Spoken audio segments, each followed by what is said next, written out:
masu sauraro a daidai wannan lokacin a wannan yammacin a kuma wannan gabar assalamu alaikum barkanmu da yau barkanmu da arzikin sake kasancewa da ku a cikin shirin nan naku mai farin jini wato shirin fassarar mafarki a musulunci shirin da iyar wato yake zo muku a kowane mako a irin wannan lokacin da a cikin shirin muke karɓar sakonninku daban-daban na mafarke-mafarken da kuka yi a sassa daban-daban na duniya waɗanda kuke bijiro mana da su ko kuma kuke bijiro mamalan da su domin ya amsa shi da wannan shirin wani bawan Allah ne ya dauki nauyin kawo muku shi har gidajenku da fatan Allah ya saka masa da alkhairi inda a cikin shirin muke tare da Sheikh Aliyu Abubakar Yaqub Gobirawa wanda da yarda Allah shine yake amsa mana wato tambayoyinku kuma ta lambar nan ta 0763606692 ita ce lambar da kuke turo mana sakonninmu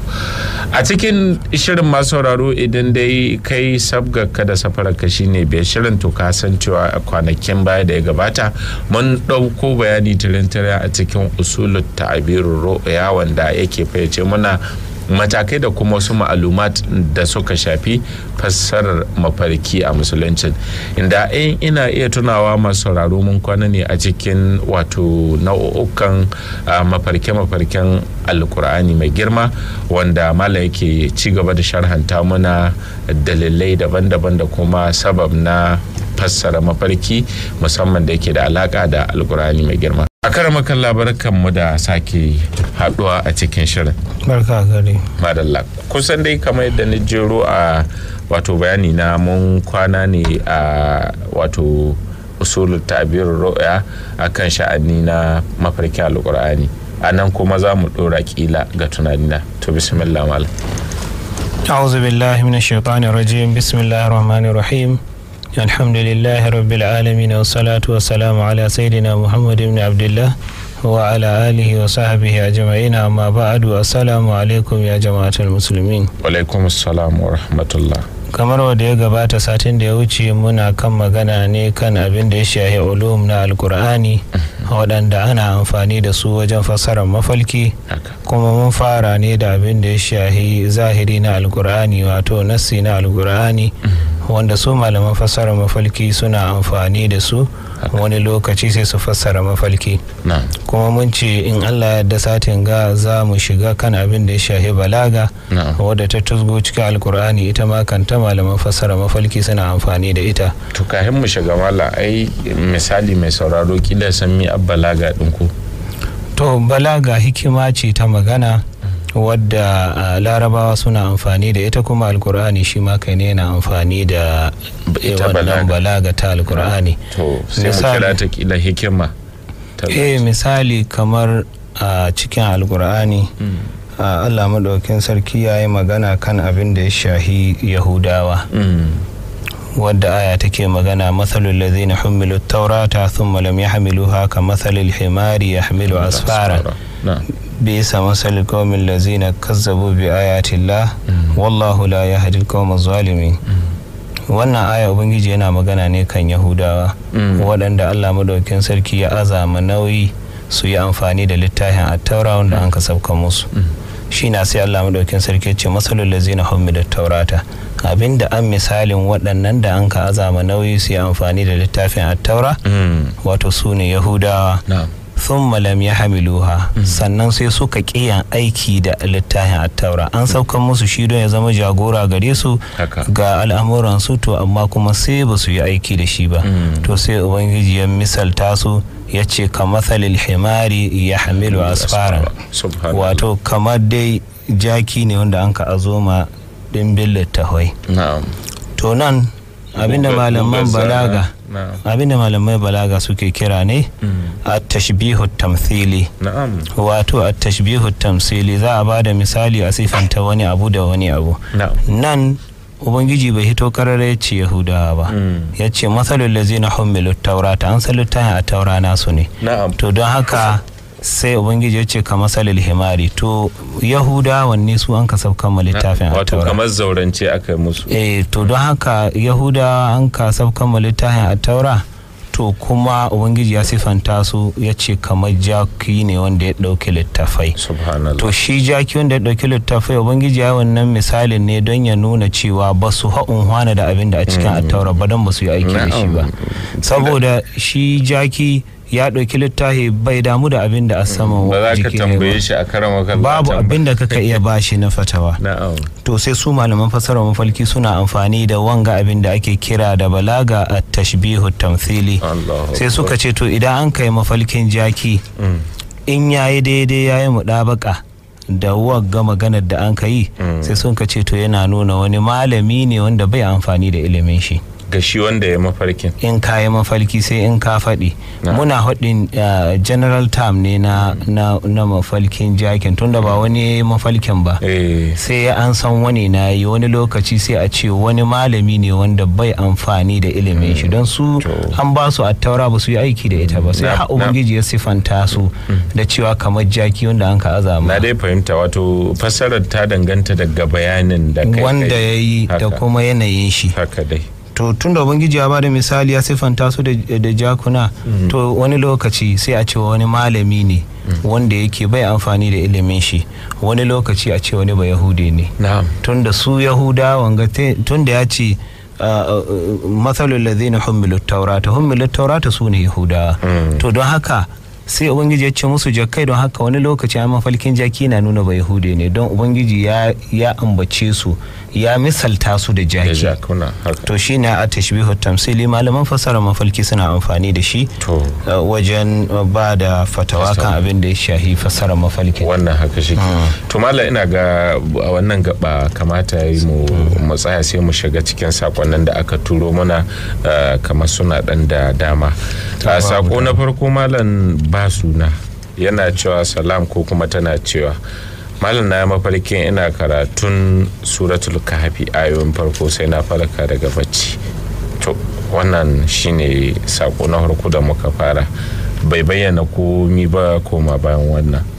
To suratul kahfi dai galibin abinda malaman fassarar mafalki suka tafi, idan an yi mafalki ana karatun ta tsawon raina kuma sosai, da ita da mafarkin jibrilu malakul maut da mafalkin annabi nuhu alaihi salam duk suna nuna tsawon raina, da mafalkin karatun suratul qadri inna anzalnahu fi lailatul qadri tsawon rai kuma mai yawa.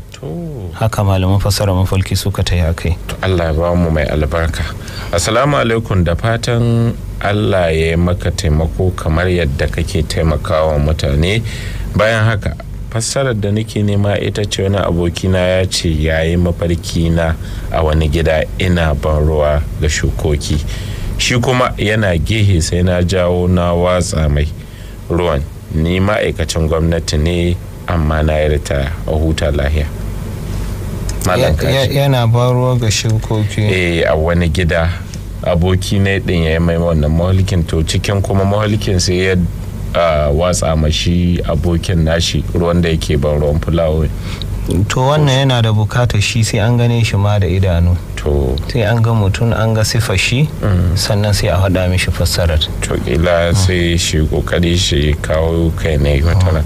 Assalamu malam, ni matar aure ce, na yi mafarkin takalma guda biyu na aje katsatsi na saka, sai kaunar mahaifiyata ta ce ga wasu na saka na aje wannan. Bayan an yi sallah asuba na dan kwanta sai na sake mafarkin mijina ya ce min ya sake ta saki daya, kuma sai ya ce wasa ne yake mata. Ni wato na hada kaya na zan tafi ya hana ni. Malam menene fasara? To wannan dai ina ga malam ya bukaci. Assalamu alaikum malam, sunana Muhammad Murtala kuma ina da iyali na mafarkin ina kamun kifi da mamari gulbi na, wato da mamari a gulbi na kama kanana da yawa, can sai na ƙara sakin zaren mamari na sai na kama katon kifi fari ta, sai da aka kama min na ɗauko shi don Allah mu ya fassara. Na gode. bai haɗi sana'a da ya kai ba kun? Lallai bai haɗi ba. To Mafalkin ya haɗi ya nuna dai sana'a shi yana yin sana'a ce ta halal kuma yana biɗa halal ɗin shi don su ƙananan kifaye kamun kifaye da mamari yin sana'a ce ta halal ta biɗa halalin mutum kamar wadda Mafalkin yake nuna. Kuma kamo ƙanani ya nuna sana'a yana ɗan samun riba kaɗan ne amma daga baya zai samu mai yawa don shi kifi kamun shi cikin gulbi ganima ce ko abin da ya shahi riba ta kasuwanci. To Allah ya sa a samu mai sa'a. To tun da ya kama babba ya nuna zai samu wata riba mai yawa nan gaba. To Allah ya sa a dace. Salam malam, Allah gafarta malam, ni ba ni da aure kuma ni dan kasuwa ne, na mafarkin ina karatun ayatul kursiyu, menene fassara? To ita ayatul kursiyu ga huska gabar tashi tana da huskoki da yawa. Bai ba mu bayani cikakke ba balle mu san inda za mu aza shi, sai dai a takaice ita ayatul kursiyu ga wanda yake da bukata yana roƙon Allah to ya nuna ijaba ce, domin tana da wasu sunaye da malamai suka yi kirda da cewa ismullahil azam yana ciki. Wasu sun ce hayyun qayyumun, wasu sun ce Allahu da sauransu. To tun da suna ciki sai su malaman fassarar mafalki suka ce idan mutum ya mafalki yana karanta ta to yana nuna in yana da wata bukata da yake addu'a biya ne za ta yi, domin cikin waɗannan sunayen malamai sun ce akwai ismullahil azam. Allah ya sa ta ce. Assalamu malam, don Allah ina tambaya, na mafarkin na shiga kashi ya laƙe min, don Allah a fassara min mafarki. Na gode, a tashi lahiya. To shi kashi da dukiya ce ta haram wani lokaci, amma ya taka shi ko bacin rai ne. To in mutum ya mafalkin kashi haka wanda yake ya taka shi ko ya taba jikin shi, to shi ko damuwa ce, bacin rai ne, kamar wa daga hakika ga zahiri idan ya taba mutum ran shi zai bace. Domin su malaman fasara mafalki suna amfani da wasu abubuwa da abin da awaƙin al'amari da kuma wani lokaci na ɗabi'a ta mutum. To wannan haka shi, Allah ya kawar da bacin ran. Assalamu alaikum, sunana Kabiru, ina da aure da yara biyu, akwai wadda yake so ya ƙara aure, to sai ya yi mafarkin ya shiga teku ya kama babban kihi shark, wato irin wannan mai haɗa mutane. Na kai gidansu ta karɓa, don Allah malam meye fassarar wannan mafarki? Na gode, Allah ya ƙara lafiya da ilimi da hikima. To cikin manyan ƙasar ga masu mulki wa ya ka hulɗa da shi sai mun san wannan. To don haka yana iya sake turowa, don mafalki yana nuna cewa yana hulɗa da wani babban mutum wanda yake cikin manyan masu mulki ne da ɗakonan garin wani wuri haka. Na'am. To Allah ya samu dace. Assalamu alaikum, malam, sunana Gazzali Rabi'u, bani da aure kuma ni ɗalibi ne. Na mafarkin kwatsam na tashi a wani gida, sai a zuciyata na ce wannan sabon gidanmu ne. Daga nan sai ga mahaifiyata da sauran kannina sun iso, sai wasu makwabta suka aiko cewa in muna buƙatar mai wanke-wanke akwai. Daga baya sai ga wata mata, wato mahaifiyar yaran da aka aiko, sai suka gaisa da mahaifiyata suna fira, nima kuma ina tsamar leda fiya wata a cikin ruwan itacen shuka. Sai matar take faɗin wata aya a suratul nur, wato ayar da Allah ke cewa Allahu nuru samawati wal ardi, tana yi tana maimaitawa a haka har ƙarshe. Malam ka ji wannan? Shi wanga mafalkin mai kyau na gare shi, don ya nuna ya kasance cikin waɗanda ka aikata ayyuka na alhairi. Misali abubuwan da Allah ya umarni yana haɗa ma mutane, kuma waɗanda suke ba su da kyau yana lura da mutane kansu. shi an ma'anar amr bil ma'ruf. Na'am. Assalamu alaikum, Allah gafarta malam, Allah shi kara ma malam lafiya. Suna na yi Suleiman, ina da mata da yara. Na yi mafarkin an bani kujerar sakatare dindindin, kuma ni ba ma'aikaci ba ne. Ni sunan shi Suleiman, kuma shi yana da mata. Ya ce shi ba ma'aikaci ba. Ya nuna kilan ma bai boko ba. To kila. To sunan shi Suleiman. To cikin yan uwan shi in akwai wani wanda ya boko kuma ya cancanci wanga mukamin to shine zai samu, ba shi wanga da ya ba, illa wanga wasiɗa ne kawai. In ma cikin yan uwan shi ko yan gidansu babu, to cikin shi ya so an samu wanda suna ne yayi daidai da sunan mai mafalkin ga kuma ya cika waɗancan sharuɗin mafalkin nashi ne. Na'am, to ya zama yana boko yana aiki. A ce misali yana aiki, tunda ina ganin ba a yi ma mutum, yana nuhin famunan sakatare ko? Haka. To ba a yi ma mutum famunan sakatare kilan sai ya kai wanda yake cikin aiki kwarai. Sai ya kai kuma kilan darakta. Sai ka kai matakin wasu levels na aikin gwamnati sannan. To in an samu wanda ya cika waɗanga sharuɗin kuma wanda suna ne yake da shi daidai. Ko ba dan uwa ne na ba nashi ne. In kuma cikin yan uwa ne akwai, to shi wannan malaman fasarar mafalki ba su sa sharaɗin sai suna ya taho daidai ba. Don haka dan uwa tunda abin ga ta jini ta hada nasaba, wanda ba mu kai gare shi ba za mu kai gare shi. Nasaba tana sa mutum ya mafalki ba sai ya daidai da sunan mutum ba, tunda shi ma dan uwan shi ne. Amma in babu wannan cikin shi ya su duk wanda ya cika waɗanga sharuɗin mai irin suna ne, wanda dai ba dan wane mai irin suna ne, to zai samu wannan mukamin. To Allah ya sa dace. Assalamu barka garkuwa FM, ni mace ce ban taba aure ba, na yi mafarki wani mutum yana cikin gona yana bayani, sai na zo ina kallon shi, sai na nemi alfarmashi na hada hannu da shi, daga nan na ji wani iri na faɗi a ƙasa, wato a ƙasa. To wannan dai na ta faɗi a ƙasa, da ta farka sai aka ce mata Jibrilu ne, kamar ta suma kenan take, sai aka ce mata Jibrilu ne. Menene fassara ma? To shi yana da huskoki da yawa, kuma ita mace ce mata aure? Bata taba aure ba. To shi Jibrilu muhimman mafalkayen da muhimmai da malaman fassara mafalki suka tafi kan shi, wanda an ka zalunta. In akwai wani an kai mafalkin Jibrilu, to ka kwantar da hankalinka, za a ɗaukan mahonsa, za ka yi nasara ga mazlum ke. In an zalunce ka. In kuma ba haka nan ba, wani lokaci yana nuna tsawon rai ne. In ba haka nan ba, wani lokaci yana nuna kusanta wasu masu mulki ne, masu girma, saboda kasancewa Jibrilu shi aminul wahayi.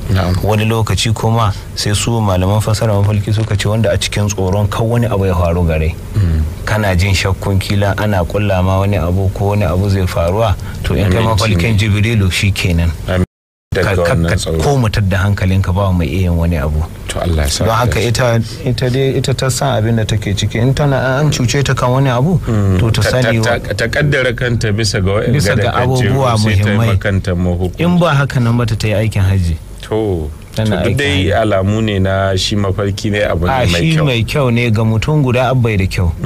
Kahiri. Subhanallah. In kahiri ya mahaifin Jibrilu, musiba za ta cika da shi. Don a lokacin da an kai Badar, ai ubangiji ya yi magana ce wala qad nasarakum Allahu bi badrin wa antum azilla.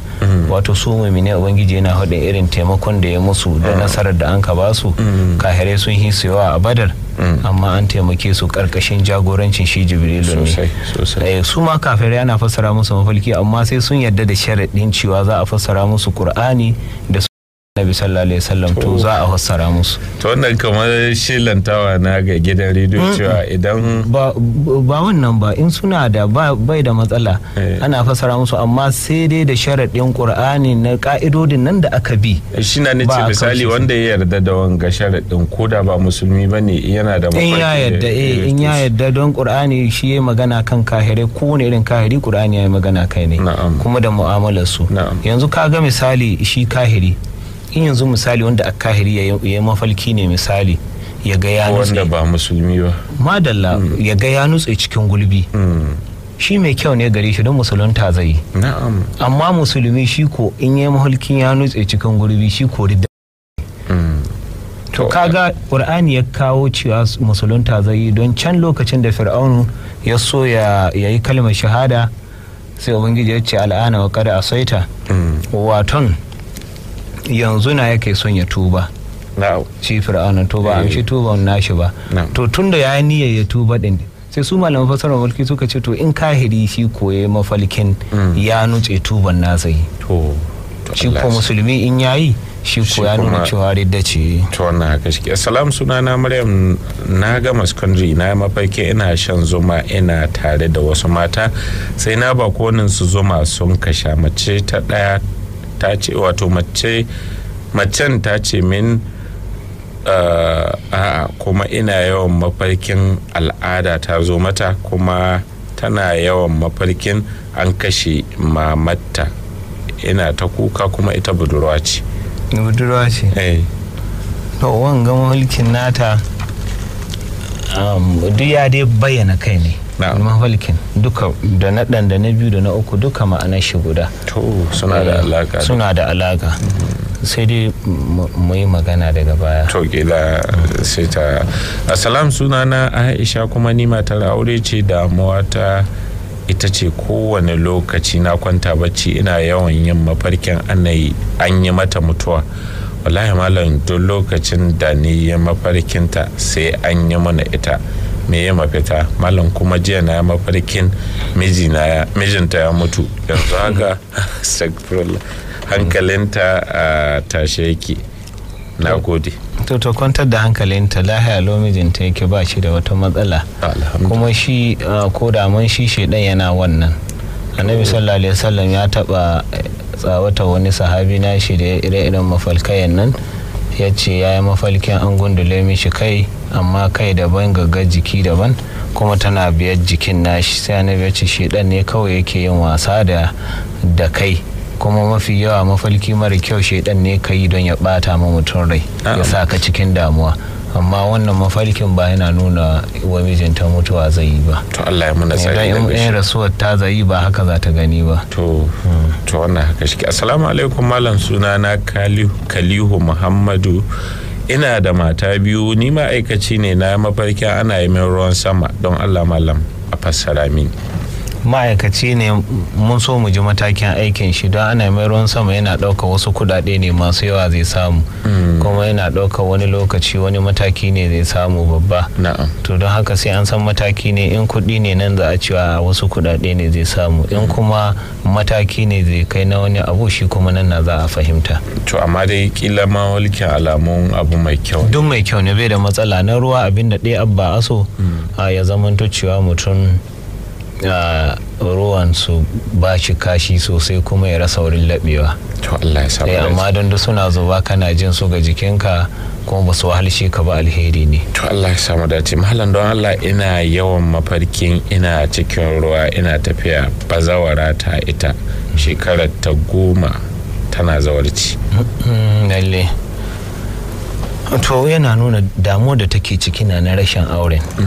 Tahiya cikin ruwa ya nuna damuwa ce wani lokaci.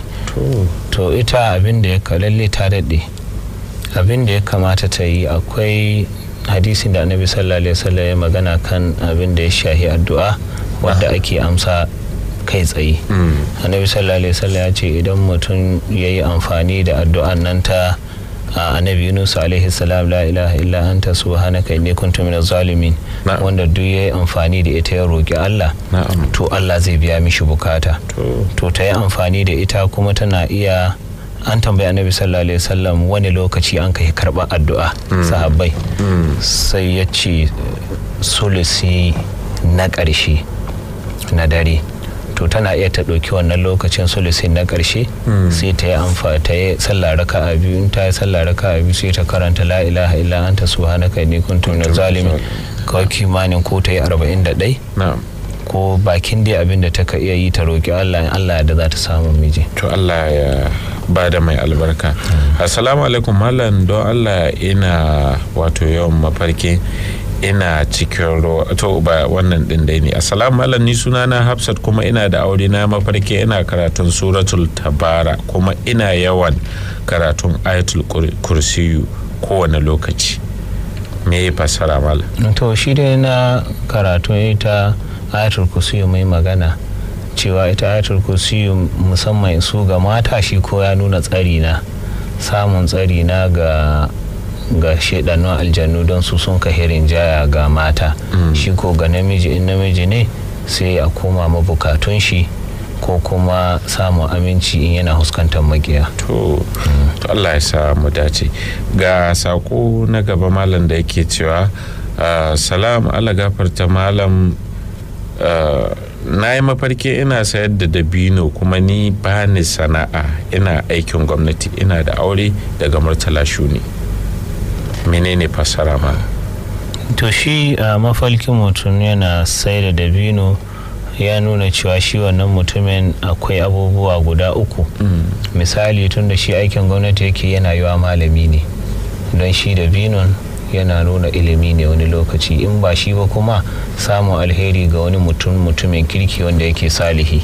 Shi dabino inda ɗaya su malaman fassara mafalki suka ce kawai yanzu mutum ya mafalkin gashi a bakin garka sarkin musulmi misali nan gare mu, ko kuma wani basara ke can wasu garuruwa, sai kai mafalkin ka ci kwarar dabino 40, kuma daidai lokacin nan da kai mafalkin ka ci shi, to wannan lokacin ba lokacin da ake samun dabinon ne ba.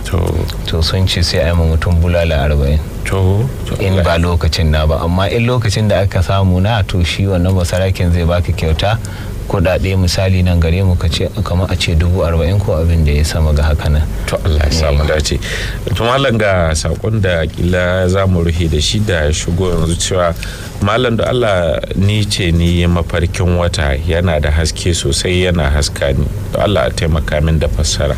To bata ce tana da aure ba, wata yana haska ta lokaci samun ciki ne. In ta yi mahalkin hasken wata haka kusa gare ta ya nuna samun ciki ne za ta yi. Ta ce tana da aure ko? Tana da aure. To samun ciki ne, Allah ya yarda. To Allah ya sa dace.